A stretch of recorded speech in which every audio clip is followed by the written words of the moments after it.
L'AE Prat arriba a la 24a jornada com a tercer classificat amb 41 punts amb un bon inici de segona volta obtenint 3 victòries en els darrers 4 partits.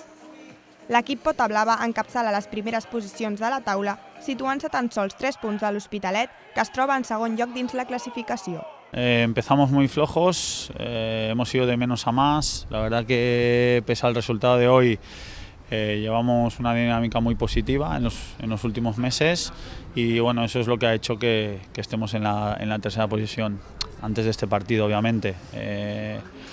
La verdad que hemos hecho una primera vuelta más que correcta, hemos acabado en zona de playoff, que es el objetivo total, y bueno, seguir trabajando para eso. Després d'una primera volta amb 9 victòries, 4 derrotes i 6 empats, el conjunt dirigit per Pedro Dolera té com a objectiu per aquesta segona volta assegurar-se una plaça a la zona de promoció d'ascens, guanyant partit a partit i obtenint un bon balanç de punts. Bueno, el objetivo es intentar mantenernos entre los 4. Va a ser muy difícil porque en el grupo hay equipos de mucho nivel y va a costar, pero bueno, hasta el final hay que pelearlo y ser valientes y no dejar escapar oportunidades, pues como ha podido ser el partido de hoy, que pienso que hemos merecido ganar sí o sí, y al final pues se te van los 3 puntos por una tontería, ¿no?